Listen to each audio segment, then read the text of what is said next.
All right. Well, you win the prize. First panelist to join. I don't have a, I think your prize is one of these notebooks. We'll send a whole bunch your way when we're done. Yeah. How was All school right. today? School was good. I got released a bit early on my last period. One of my teachers wasn't here actually. So Uh-oh. I just had three classes and it was good. Went by easy. That's good. I love the easy days. Let's start. Thanks for sending your bio information. As I thought about it after, I was like, oh, he doesn't you. I know I didn't have a bio until like well into my my professional career, and then so thank you so much. How long have you lived in Tutu Valley? 7 years now. 7 years, and you go to Charlotte Amalie. Is that how you say it? I go to Yadurican, You, Ivana Yadurican High School. you say it again, Ivana Ivana. Yadurican, Yadurican High School. Yuderican. Ivana Yuderican High School. Yeah. Okay, I'm so glad I asked because I would have put you in the wrong school. Um, okay. And and what I had, so I'm gonna check this too. That is that you and John met during one of his trips. He did like did he do like a filmmaker workshop or film Yes. production workshop? Okay, I got that right. Okay, YABE good. Film Academy. Boom. That was Film perfect. Academy. Okay.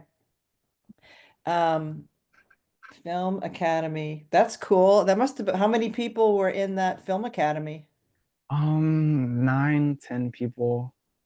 About half the class that you would usually go to. Uh-huh. Yeah, That's so great. So how long was it? How long was the workshop? 6 weeks. 6 weeks. Okay. So did you And actually produce a film at the end of it? we did. We produced a film. I was a producer and an actor. Okay. What did you Intern, like better, actually. producing or acting? I loved producing. I'm a producer. Okay. So That's what I am. Like you like that means you like to boss people around, you like to be in charge. I call it management. Yes. Yes, that too. Um, Yes. that's great. That's so great. Um, and I saw that that's what you hope to do after school. After you, yeah. Do you think you'll go to college? You want to go to college, or are you trying to? Yes. Yeah, you will. Okay. Will you come to the mainland to go to college, or stay on the island? Is there, Florida. huh? So there actually isn't a college on island that I know of that Yes. gives a film to or what's it called? A diploma? A film Uh, diploma? yep. Uh-huh. I Right. don't know. From what I looked up, it doesn't. So I'm gonna go to Florida. That's my next option. That's Okay. my next state I'll look Okay. at. Are you gonna look at Mainsail where John went? Full Sail. Full Sail. That's it. Mainsail. Let's go. Full Sail. Full sail. Well, I'm gonna write it down and look it up Oh, now. that's where he That's where went. John went. So why did you pick Florida then? Because okay, so John, a part of the his program or his club last semester was bringing in all these different characters that he knew in the industry and having them teach us for a week. One of those people was called AZ the writer, Okay. and she was just a fantastic script writer. I had like 3 meetings with her after the club was done because I just needed help, you know? And she just spoke highly of she's in Atlanta right now, but she told me about Florida Okay. college and how that's the spot. Oh, okay. All right. Well, cool. Well, there's lots of good film programs in the on the mainland. My son, he's 26, he went to University of North Carolina School of the Arts. They're in Winston-Salem. And he loved it. And I loved it as a parent because he wanted to only do film things. I wanted him to go to college. We wanted him to go to college, but I knew that if he had to wait 2 years of kind of getting through the main academic program before he actually got to make films, he wouldn't have lasted. So UNCSA. It's really like an apprentice program. It's a college degree. You take liberal arts classes, but most of the time you are making films and you're learning all the different crafts of being a filmmaker. So the first year, I believe you're trying all the different tracks like directing, cinematography, lighting, producing. And then by the end of the first year, you have to decide, okay, these are my top three areas that I want to go into. And then the Mm, school decides, the dean and the professors say, Dalton wants to be a cinematographer, but you know what? His mm. camera was upside down the whole time. So we don't think cinematography is the best. We think he'd Yes. be a better producer, right? So Right. they look at you and they go, no, we think this is a better track for you. So anywho, he liked it a lot and he got through, which as a parent, I was very happy. When he graduated, it was the pandemic. So at first there was no work, and then there was a ton of work here in Atlanta. Yeah. We have a big film industry here. So he got invited to join the union. He's been working steadily in films and television here in Atlanta. So UNCSA worked for my son, so I can vote. I can speak about that if you ever want to chat about it. But it's UNC good to and say. explore all of it, and because it's a state school, a university, it's a lot more affordable than like a NYU or a USC. Those are private and those are crazy. John Wheatley, are you in the car for your big debut? So power is out all downtown. Oh, really? Where you're Yeah, in St. Thomas? yeah. I'm in St. Thomas. I'm in St. Thomas. What? Man, I should have came to you, boy. Oh You know, no. you're good where you at. Ah, yeah, I am good right now. Yeah. So it's like Wow. no internet, no nothing in the house. I had everything set up. I had the cameras, the whole nine, and it's like, power out, and I'm like, come on, So I don't Okay. know. All I right. hopefully it gets back on. I don't, I'm just this is Plan B. Okay. So you got your phone fully charged and connected to Fully the, fully charged and connected. okay, but you're not driving, you're just in your car. I'm just parked Okay. in my Safety driveway. first. Safety first. Yes, yes, yes, Hey yes. everyone, it looks like we do have a few folks joining just a little bit early, so just a heads up, we do have some guests with us. Okay, Okay, cool. so then they can hear us, Emily? Yes. Okay, great. Wonderful. Well, welcome to the guests that we can't see, but you can hear us. Mhm. Wow. Okay, so we're waiting just for the commissioner to join. And she is actively trying. I'm working through some tech issues with her on the phone right now. Okay. Great, great, great. Okay, excellent. Well, we Yeah, know that all the permissions got cleared up because we've got the two of you that are on the island and able to join us. So that's good news. yes. John, I invited Winta, and Oh, nice, I don't nice. know that she was able to make it, but she was going to share the invite with other folks as That's well. awesome. And there is Commissioner Wells Hedrington. Well, we see her name, but we can't hear her. Were you talking to me? I'm sorry. No, we were talking to the commissioner to Oh, acknowledge sorry. that she was able to join us. There she is, but there we go. So my desktop isn't allowing me to get on the Zoom platform. So I'm on my laptop. So hopefully no signal dropping, no, wireless drops or anything like I that. know. I know. Well, I don't know if you can see what's happening, but our director is in the car because John, you tell your story. Oh, power gone. What's going My on? side of town. Power gone on my side of town, Miss Anderson. So I don't know what's Oh, up. This, it's not this, gonna this stop us today. nah, It's not gonna stop us. the devil be busy, but we pushing forward. Okay. Well, for for those of you who are joining us as guests who aren't part of the panel, who are listening in, where the panelists are just confirming that we're all on the call, which is wonderful. And we'll get started in a few minutes. Just to let you know, we'll be doing a panel discussion after the screening of the film. We will also make some time for questions from the audience. So as you're watching the film, please feel free to drop questions in the Q&A section at the bottom of your screen. And Kevin will help us sort through those and make sure that we leave some time for us to answer those questions.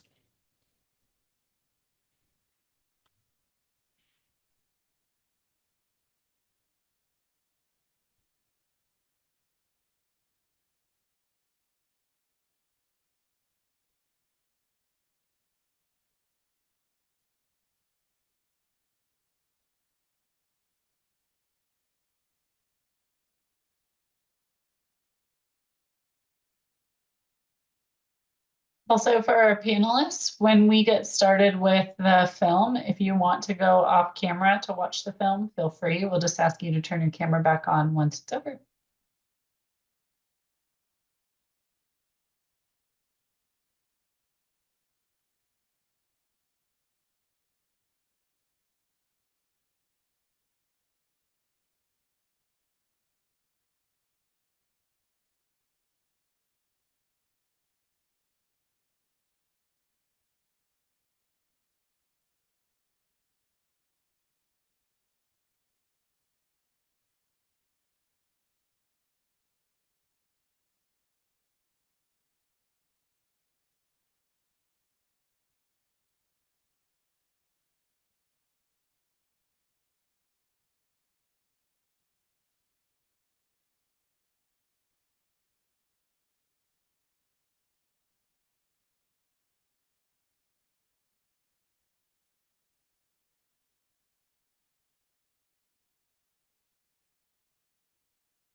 Hi, everybody. This is Allison Hashimoto. I'm the host of this gala preview of our grand premiere. We'll be getting started in a few minutes. I'm always curious to know where everybody's joining from. So if you feel like telling us where you're dialing in from, drop it in the chat. I am here in Atlanta, and we'll just see who's here.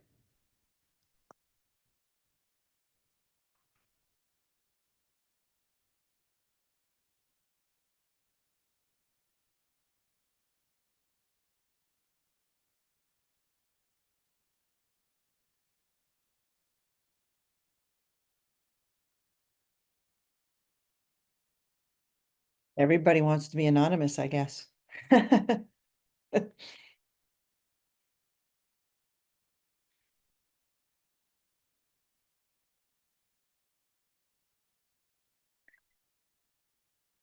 Emily, we should have had some music to play. There we go. Hi, Dalton.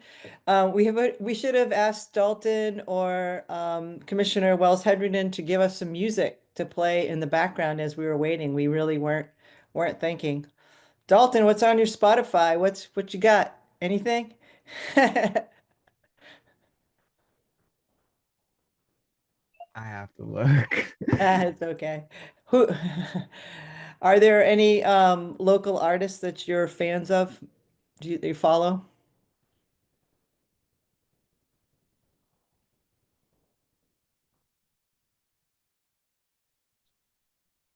So Allison, someone just texted me and said the chat is disabled. Is disabled. They can't type into the chat. Oh, well, that would be a reason why. That's why you're not getting any responses. Okay.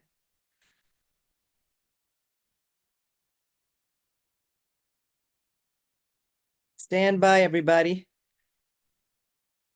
Emily, are you able to enable the chat? Working on it now. Okay, gotcha. Thanks for letting us know. I love that our participants have direct line of communication to our panelists. This is what makes virtual screening special, to have the people who are directly involved in the film to be able to participate. So we appreciate everybody's patience while we work through a couple of technical issues going on, and we'll get started momentarily.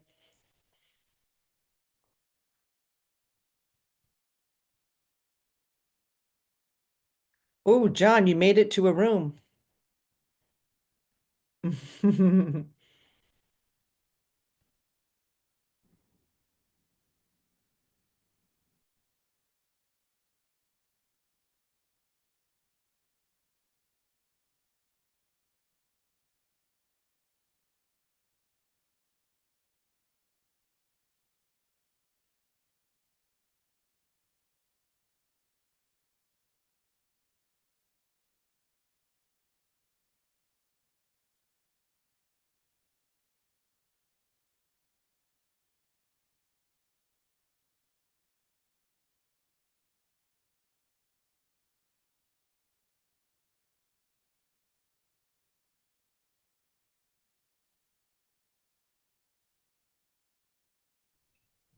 Can you guys hear me?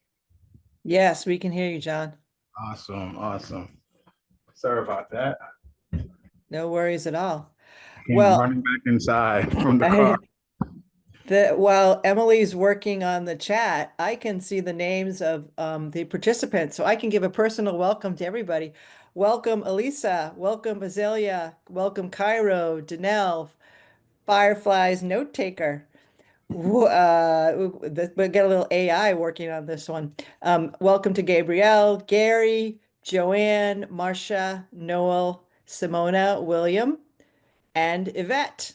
Hi, Yvette. Good to see you on here. We're standing by for those of you who just joined. We're trying to get the chat enabled on this Zoom platform. It's only working for the panelists, not for the attendees. So we're hoping to just iron that out. So bear with us one more minute and we'll get started shortly.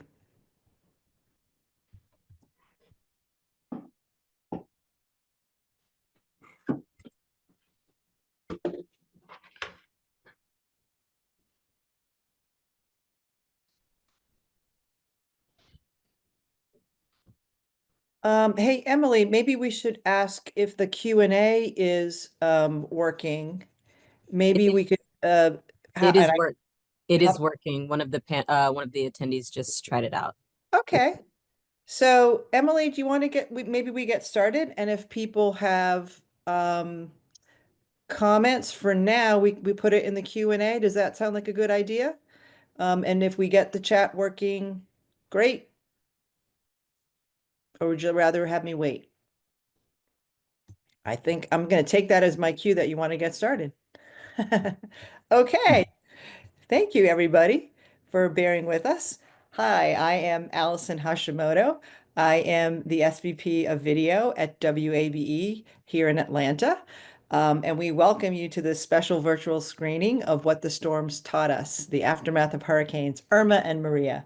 We are so proud to serve as the station partner and the mentor for John Wheatley, although I must say we really didn't do a lot of mentoring. John did this all by himself with very little assistance from us. We are so proud to be a part of this the screening and his film What the Storms Taught Us. The film is part of a PBS documentary short film series that's called Homegrown, a part of, apart from. And the series is the first to bring together the perspectives of local residents of the U.S. territories and Hawaii. And there are 8 films in all. John's, I think, was number 4 that was released. And the series explores the issues of cultural identity, sovereignty, and agency. So we'd like to say thank you to all of the partners who made this possible. And you can go to the next slide, Emily.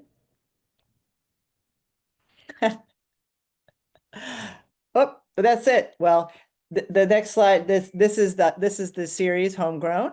And this and sorry, these are all the folks that made it possible. Black Public Media, Pacific Islanders and Communications, Latino Public Broadcasting, PBS, of course, and Firelight Media that hey, the chat's working.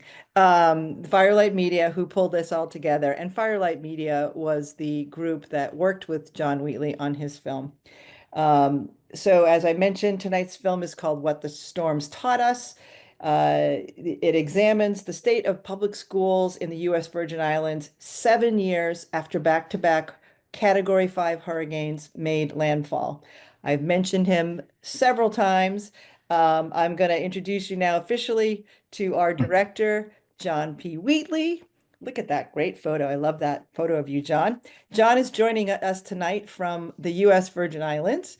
I'm going to give a little bio for John. John is a three-time award-winning film and TV director. He's a producer and a consultant from USVI. His career in the entertainment business started in 2001 at the major broadcasting cable network, where he conceptualized and produced on-air television campaigns for the Creative Services Department. In 2004, Wheatley signed on as the executive in charge of production at the Black Family Channel under Hollywood icon Robert Townsend, where he was responsible for the development and delivery of original programming. After that, he launched Dominion Global, a boutique entertainment and consulting firm that provides high-quality media solutions for networks and corporate businesses. I have a fun fact about John, and that is that he is the creator and founder of the most successful comedy festival in the Virgin Islands, Laughter in Paradise. Those of you from the Virgin Islands who are joining us, raise your hand if you've heard of it. I know I have. John resides in Atlanta. As I mentioned, tonight he's joining us from St. Thomas, right? John, St. Thomas welcome. Virgin Islands. Thank Yay. you for having me. Thank you for being here. Thanks for making the effort. What are you doing Yes. down in on the islands? Oh, just enjoying the beautiful weather. Okay, that's great. Well, So you live in Atlanta, which is why we were connected as your home yes, station, WABE. yes. But what is your connection to the Virgin Islands? Born and raised, I would say for the people in the room, I'm a true chicken hawk. I think Miss Wells, Kendrickton, are you a chicken hawk as well? Unfortunately, she's a devil ray, but we still have love for her. Dalton is a devil ray, but born and raised in the Virgin Islands. And then I left to pursue education in college. And but St. Thomas, the Virgin Islands as a whole has a part of my heart. As you can see, I'm here right now. I'm here like try to be at least once a month. Wow, once a month. That's amazing. Since we're all on camera, I want to go ahead and introduce our other panelists, which I was going to do afterwards, but we're going to pivot because I'm sure you're all wondering who are they? What are they doing here? So let me just pause the conversation with John for just a second. And because I would just want to say what a thrill it is to know the effort that was made to pull this screening together on the part of our other panelists who will be speaking after the film. I'm going to first introduce Dionne Wells Hedrington. She is a distinguished educator from St. John, Virgin Islands, who spent most of her career serving the island's children. During her more than 30 years in public education, she has held increasing leadership positions as a teacher, assistant principal, interim superintendent, insular superintendent of schools, and chief operations officer at the Virgin Islands Department of Education.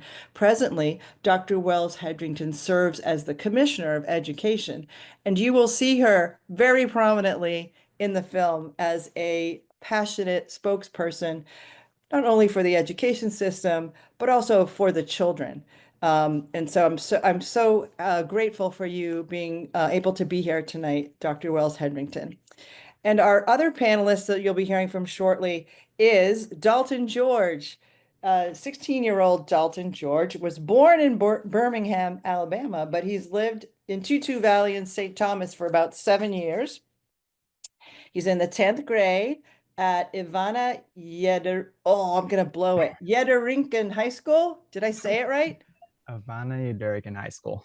Ivana Uderica High School. Sorry about that. I blew it. But I got this right. Your favorite subject is math, which I'm very happy about, not my subject. And outside of school, Dalton is in sewing club. He's the student head of an after-school garden restoration project. And your goal for high school is to graduate with an A GPA, which I fully applaud and support. And your ultimate goal is to become a producer. And another fun fact from our panel here is that he and John met during a student film academy, a workshop that John held on the island. Was it maybe about a year ago, 6 months ago, last summer? Yeah, a couple months ago, we wrapped up January of this year, and that was a project that was sponsored and helmed by the Virgin Islands Department of Education as well. So we just connected with all the students. That's fantastic. That's great. Well, we can dig into that a little bit later. And we'll hear from both our panelists a little bit later. Just before we roll the film, I want to just get a chance to chat with you, John, Okay. to find out, really just to go back to the basics. I know we have a lot of folks from the island on the call, on the screening, but maybe for those of us mainlanders who, I'm going to use the word, we're ignorant of what is the relationship between the U.S. and the USVI. What does it mean to be a territory of the U.S.? What is that? What is it? You're not a state. Can you give us a little bit of that, what that definition is? Or should I be asking Dalton? I mean, it doesn't. I mean, we're not a state, but we're American citizens. Hmm. Some people are nationals. We're not. We're American citizens. We have all the benefits and the luxuries of being, part of the United States, but we can't vote for the president. And we're basically like American citizens, like Florida, Georgia, anything else. But I think the biggest thing for us is that we can't vote for president. We have the same funding mechanisms in place. We get the same Department of Education, the same, for the most part, the same banking. We are the U.S. dollar. Healthcare, all those things are part of. We get the benefit with those things. So the biggest thing for us is the sometimes with the other projects for this project with the Firelight, it was a part Hmm. from a part of. So you're part from the Americans, but we still feel separated when it comes to certain things. So that's what the series kind of like delve into as a whole. And my film was a little part of that. So Well, you have created the perfect segue to roll into the film. Before we do that, we're going to do that next. Just want to, for those of you who are on the call, because we don't have an agenda for you to see, the film is about 15 minutes long. After that, we will have our panelists not only appear on camera, but speak. And they have a lot to say. They're both wonderful, wonderful spokesmen for the island and for the experience of what has happened over the course of the last 7 years. And after we talk amongst ourselves, as I said earlier, we're going to open it up to everybody on this Zoom call. If you have questions, please drop them in the Q&A section at the bottom of your screen. Kevin is going to be sorting through those, and after we get through some of our questions, we'll make sure that we give a chance for your questions to be asked as well. And so, if without any further ado, Emily, I believe we are ready to roll that film.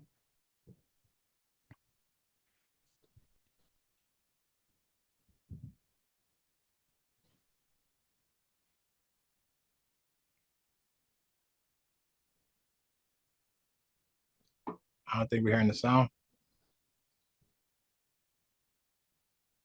Stand by. Of Okay. course, it worked in the pre-test, of course. John he knew his film well in the first 3 seconds. I hear the wind. We're There we good. go. There we go.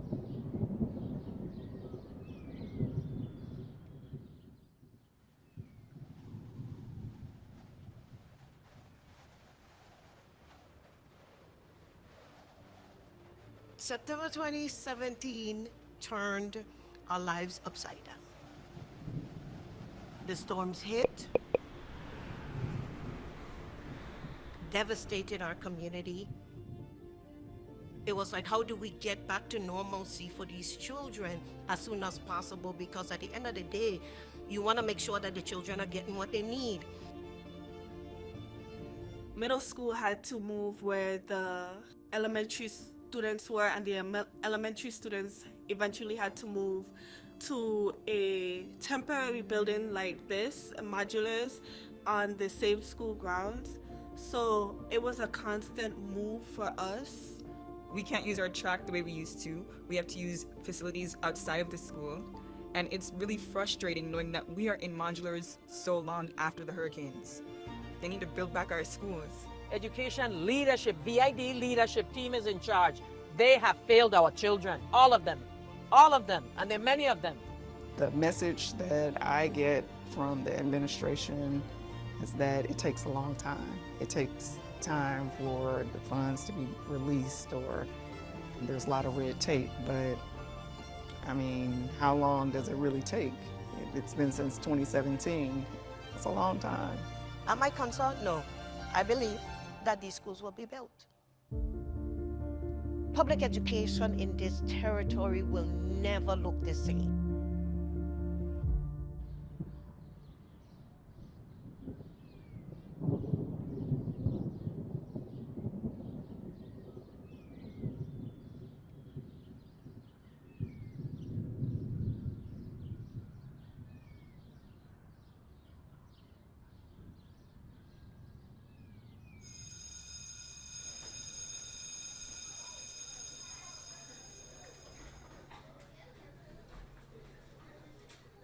When I was here last, we talked about the sun, all right? And we talked about it as a metaphor. So you can actually pull that piece of text evidence out from each poem and start with those first two tiles, okay, as your metaphor tile. Some of my concerns are along the same lines of the students. Like, when will we see progress? We see a lot of things happening in terms of, like, they took out some windows and they fenced off the area, but there's a little bit of distrust for, you know, our elected officials and, you know, for people higher in education when it comes to what the students think, because they're like, they don't care about us. And no matter how much you tell them, yes, they do care about you. There's a system, and you know, sometimes you can't get around the red tape, and people are trying. Students don't really hear that. They pretty much hear with their eyes. This is what we see, and we don't see much happening for us. A lot of the classes that aren't necessary for us to graduate were cut, and we lost a lot of opportunities because of those cuts. And for some of us, we have to share classes with other teachers who are also teaching classes at the same time, which makes it very much harder for us. We've started to see a lot of challenges with the modulars, with mold in the classroom, with ACs. The AC stopped working. Just, it makes being in the classrooms in the modulars uncomfortable. We're seeing a lot of deterioration in our modulars. We've had to gut out our modulars because they're two units joined together. So there's a place where, you know, you have that joint, and what we're finding is the joint is separating. And so it's really requiring us to go back and look at the roof and the flooring of the modulars. In some cases, we've had to gut out classrooms to put brand new partitions in because the moisture was already within the rooms. And so we're gonna have to continue to do that. FEMA is not gonna give us anything unless there's another storm, and we're not claiming that. And so it really requires us using the funding that we have to keep them well maintained as much as possible. I feel like the mold in the classrooms is getting worse and worse over time, and we should fix the old buildings instead of having to fix the modulars again and again.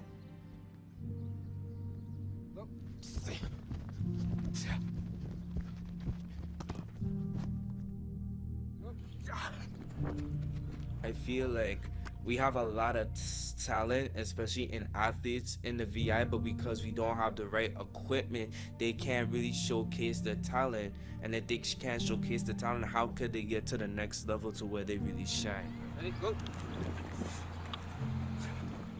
It's crazy how much kids we lose just because we don't want to invest in the youth. And that's like the biggest campaign hooker. That's the biggest campaign hooker. Like, yeah, we for the youth, we for education, but look at our schools, look at our ballparks, look at our fields. It's like anything you do with your recreation, your leisure time is important. That promotes, mental health, physical health, whatever it might be. But it's very important for the children. Can you get them that discipline? Like if you ain't doing good in school, you can't play ball. So you love ball, so you're gonna do the school thing. You know what I'm saying? You could consider me a teacher. You don't gotta consider me a coach. It's just I teaching the subject of baseball. You know what I mean? But it's very important. But I don't think our leaders think it's very important. Just because they fix some fence from FEMA and get some money for the fences and a new scoreboard, it's like, oh, we about the kids. It's like painting your house and the roof still leaking. You know what I mean? Rock on three. 1, 2, 3, rock! Let's go. Good job.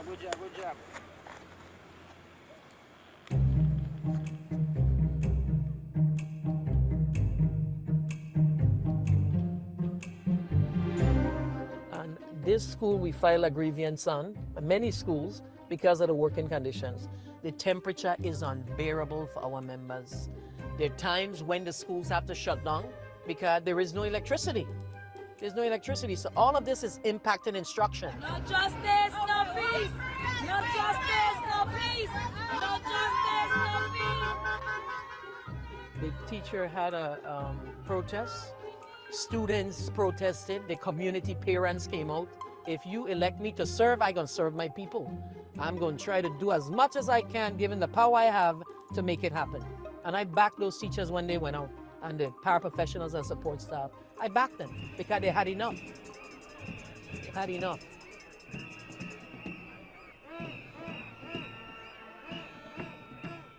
So the Governor Albert Bryan, when he took office, we understood that recovery was a priority, and the schools were the priority of the priorities.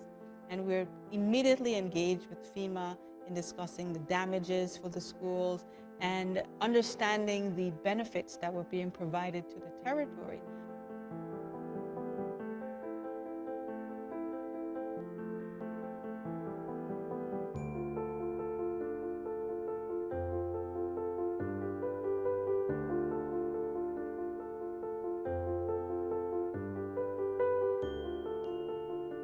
Early on in the disaster, when all of the allocations were being established, the program was projected based on a $5 billion public assistance program.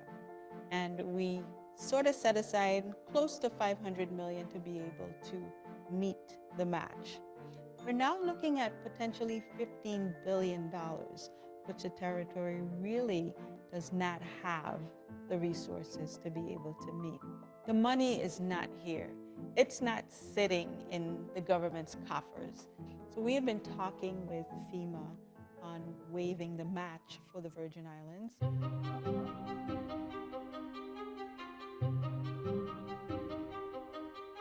I'm concerned that if they don't get started soon, they'll never get rebuilt. This place is very small. Everyone knows the conditions that are going on in these schools. You know that even though you get all these funds, things are still not going to happen. It's management. It's who is at the helm that moves projects and brings services to the rank and file. It's a very long, multi-step process, but we are going through that, and we have been able to break ground on our first new school, which is the Arthur Richards Pre-K to 8 school on St. Croix.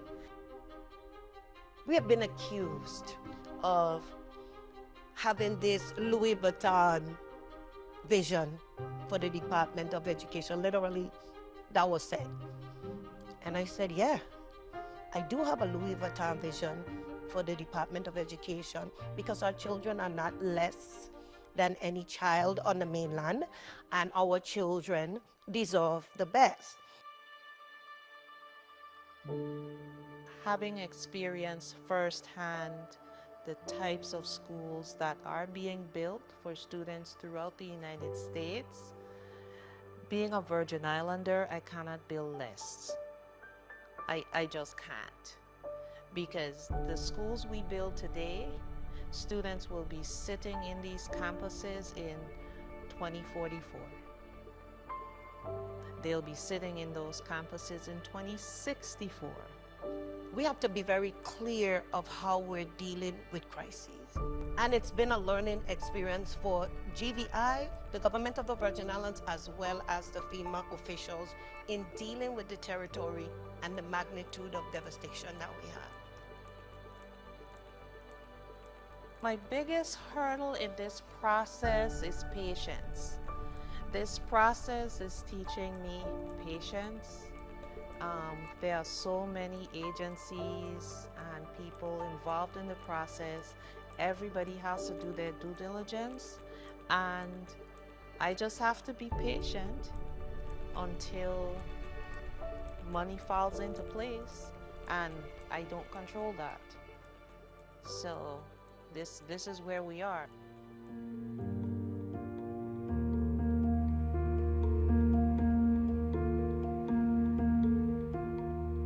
How much more patience can I have when in 6th grade is when the school became what it is, and I'm now graduating high school? It was worth it for me because I did what I was supposed to do and I accomplished my goal, which is graduating class of 2024. We're all committed to teaching the children of the Virgin Islands in this territory to make sure that they are learning and they're well prepared when they go out into this world. That's what we're here for. We got to instill in our children to speak up, raise your voices against things that impact you and your generations to come. By the authority given to me by law, as the Commissioner of the Virgin Islands Department of Education, I officially declare you graduates of Shanganamalia High School. Turn your tassels. Congratulations.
Fantastic.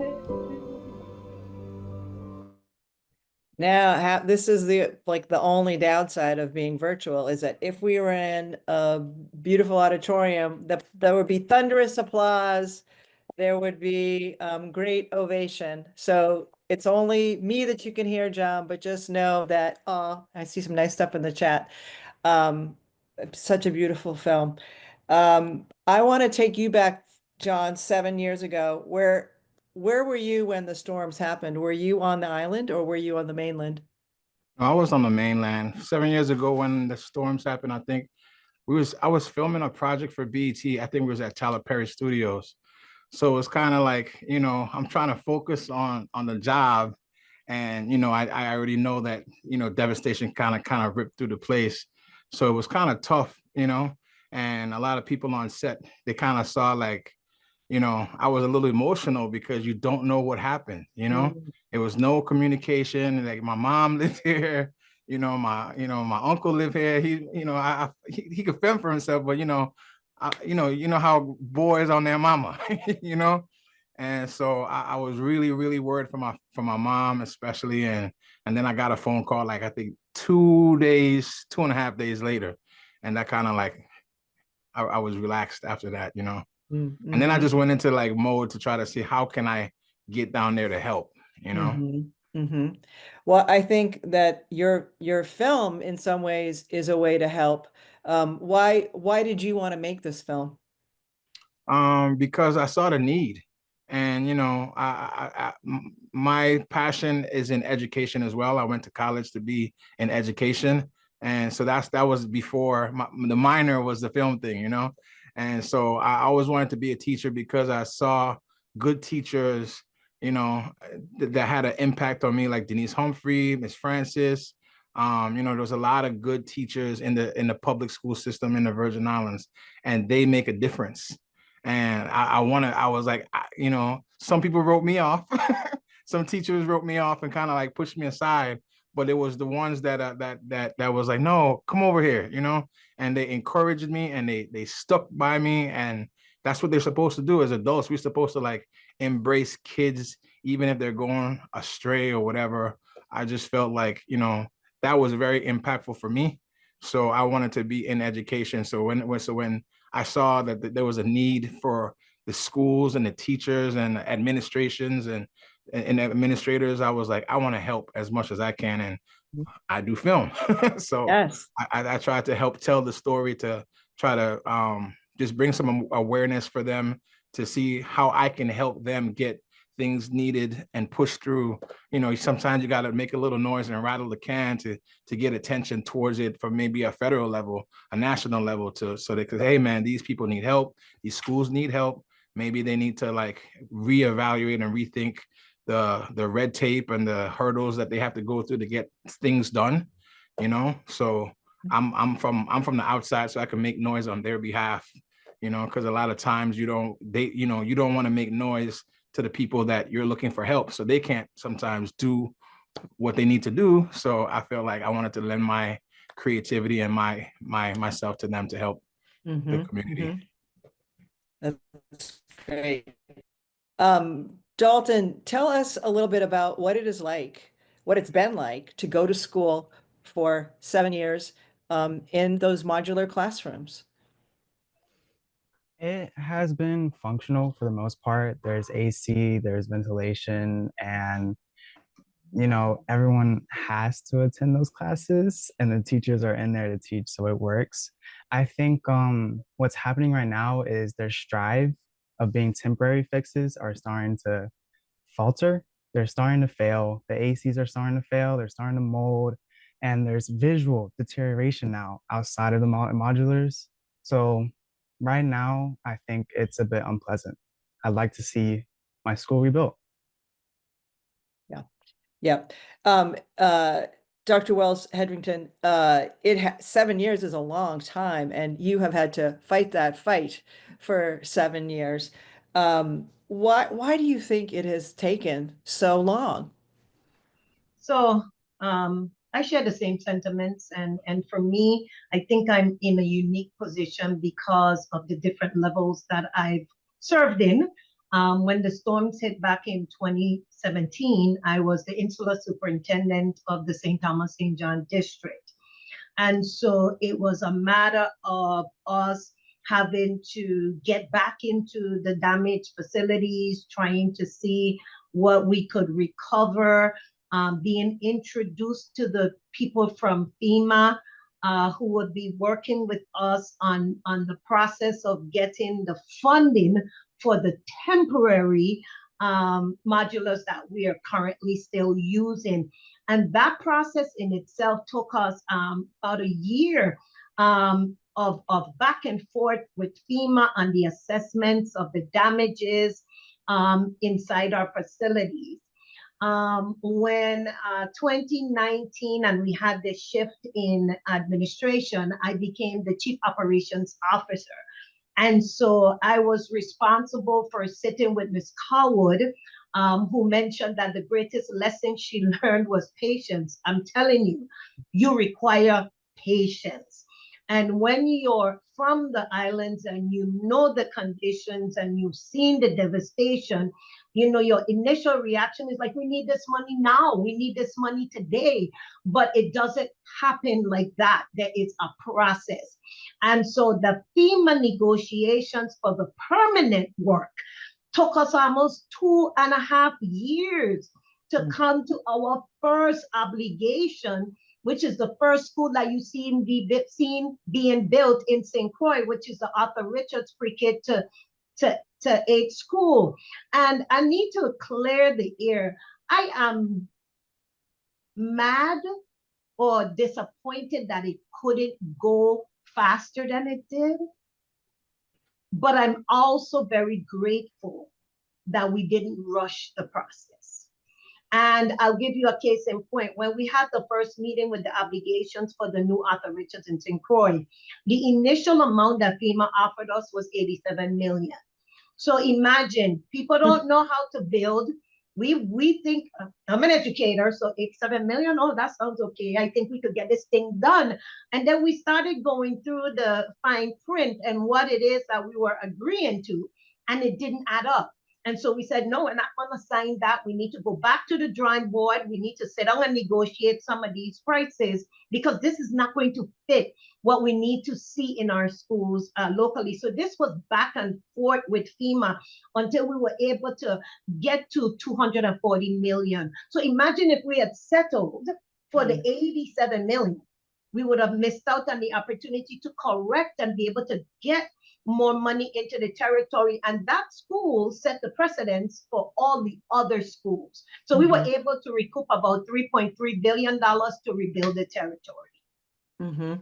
Now, speaking about the theme of the series, apart from, I know you only know how it's been in your world in the USVI, but do you think you've been treated differently? If this happened in Florida, let's say, do you think it would be a different, 7 years, it'd be a new school by now, new schools? I'm pretty sure it would have been. And I'm saying that just from my personal belief, not any factual information. I just know that being a territory, we are under different regulations than the states are. And I could speak to that because we get federal funding, and I know how we're treated when it comes to the federal funding versus other states, because we are in meetings together and we talk about how we use the federal funding.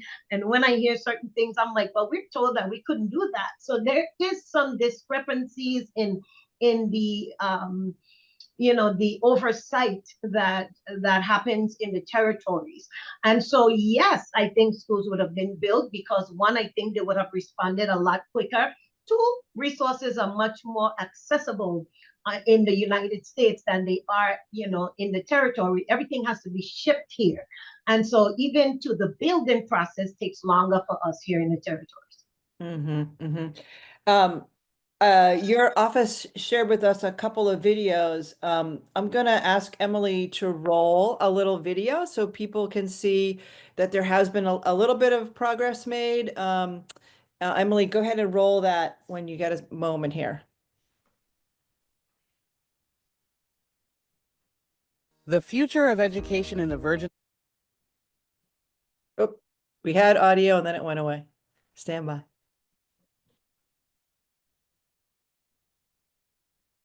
The future of education in the Virgin Islands is being transformed. With investment from FEMA, we're not just rebuilding schools, we're revolutionizing them. We're rebuilding, renovating, and expanding our public schools to meet the highest industry standards. Engineered to withstand natural disasters and provide modern learning spaces that stand the test of time for future generations. Our children deserve more than just buildings. They deserve spaces that inspire learning, innovation, collaboration, and growth. The Virgin Islands Department of Education New Schools Project is reforming, rebuilding, and rebranding education. We also have some other videos. We're going to share the links at the end The of future the discussion. Oh, there they are right there. You're so quick. There are some really great videos that the commissioner's office shared with us. You can scan this the QR code to get the links for our YouTube. They're also going to be dropped in the chat.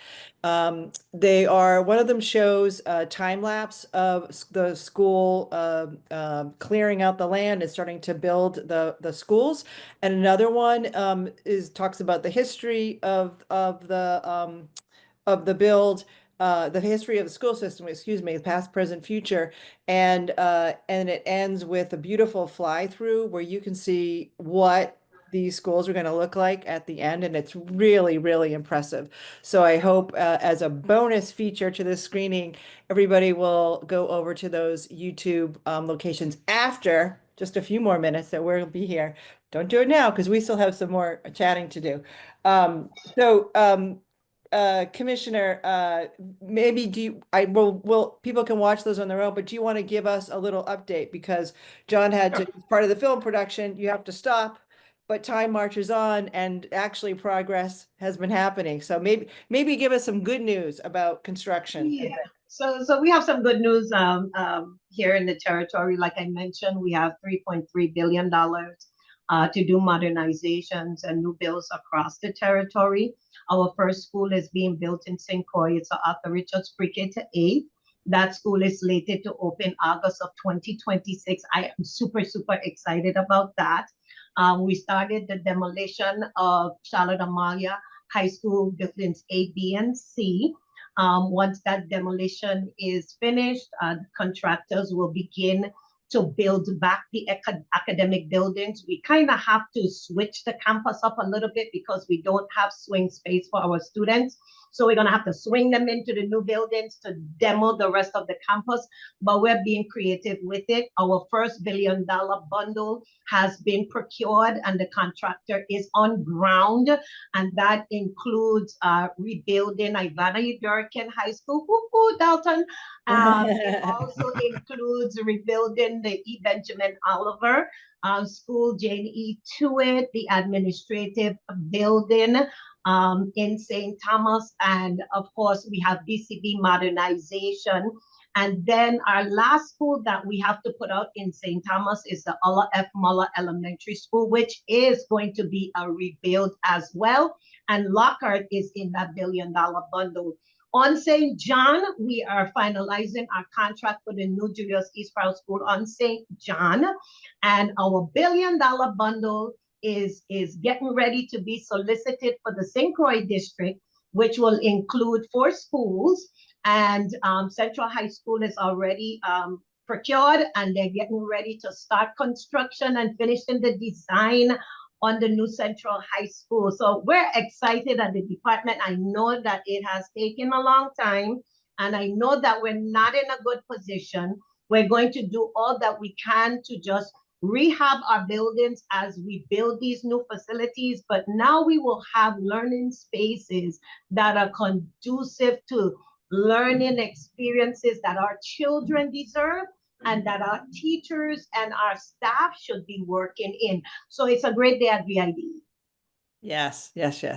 Well, Dalton, you and I have only chatted a couple times, but what I take from those brief chats is that you are a young man with a very positive outlook.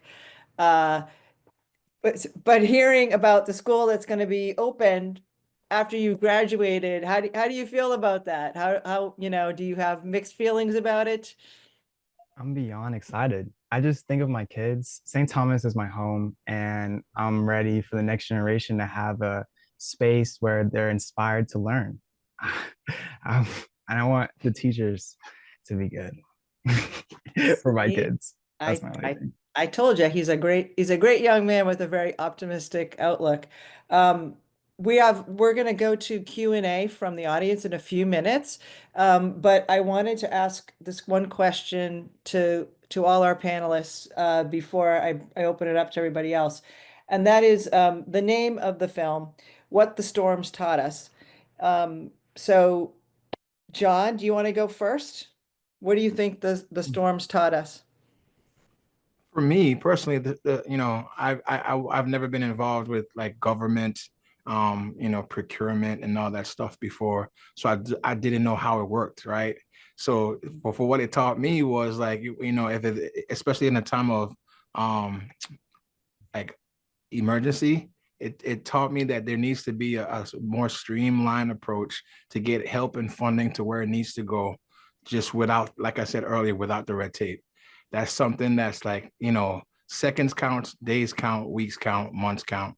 And if the commissioner and the Department of Education and the hospital and the law enforcement, the police force, whoever utilities, if they need funding during a disaster, there needs to not be that speed bump, kind of slowing them down with the momentum that they're trying to get critical aid, resources, get the schools built back, get infrastructure back up and running. I think for me, it taught me that that's the problem.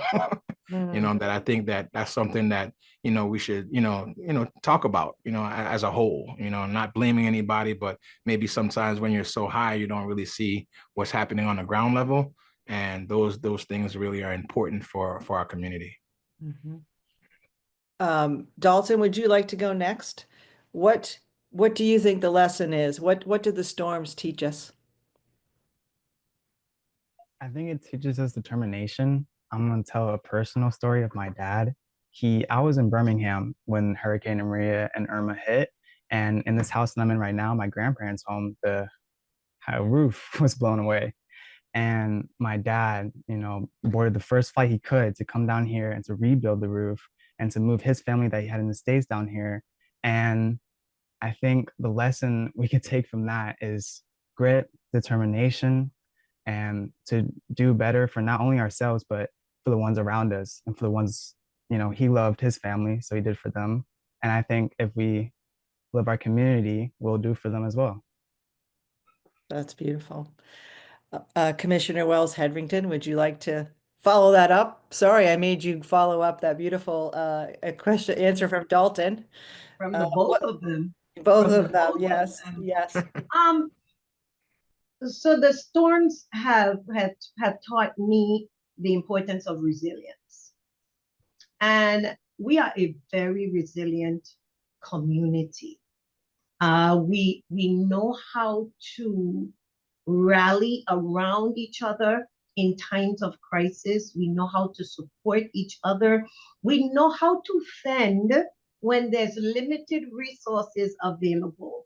And so for me, just seeing where we're at and where this territory is headed, because I see the bigger picture because I'm in it, so I can see it before everybody else gets to see it. I see us building back more resilient, more sustainable, and better than we did 40, 50 years ago. And so the persistence of collaboration is just wonderful for me. And I think that going through that process, now I think the territory is ready to handle anything that may come, because we've gone through and we know exactly what we need to do and how we need to do it. So I think we're in a better place as a territory. That's great. I'm going to take one of the questions from the audience here. This is from Gary Jackson, a St. Johnian, I believe is how you say it. Jonian. Jonian, is that how you say it? Okay, thank you. St. Jonian. So he, of course, everybody has pride in their community. And he was wondering about, why was St. John not included? And as a filmmaker myself, a content producer, I'm imagining there's a specific reason in terms of focus of a story and a budget, perhaps. But John, would you want to address that question as to, why did you choose to focus on the area that you did in the film? Mainly, honestly, because we had a very tight tight 15 minutes, and we needed to even get that down more. There was so much more that I wanted to do. St. John was devastated as well, just as bad as St. Thomas and St. Croix. But I felt the need to like maybe, magnify like the bigger areas, so maybe we could get some light shined on the other areas. But it was just mainly a time situation, not taking away anything from St. John, because they're part of our family, part of the education system, and we love St. John very, very, very much. But it just honestly, from a filmmaking standpoint, a time crunch situation. And I was kind of mainly focusing on high schools as well. And St. John doesn't have a high school, so most of the kids from St. John go to Eudora Can. So I figured if I touched Eudora Can, touched Charlotte Amalie High School, and did a little bit of sprinkle on St. Croix, because they had that big project going on, because I wanted to show that they are under construction and they were moving forward with their plans, as you see with the drone shots, and they had, the bulldozers, the earth movers, and all that stuff going on. I wanted to highlight the fact that they were over there doing a lot of work too. So it just time constraints for St. John. So Understood. Next question for Commissioner Wells Hedrington. Why did you want to participate in the making of this film? Is there something unique that a film can do in terms of getting a message across that maybe you aren't able to do in an interview with a newspaper or a news crew? Yeah, I thought it was a good opportunity to tell the story from my perspective as the lead in negotiations with FEMA. And, I love the way that the film captured the different perspectives.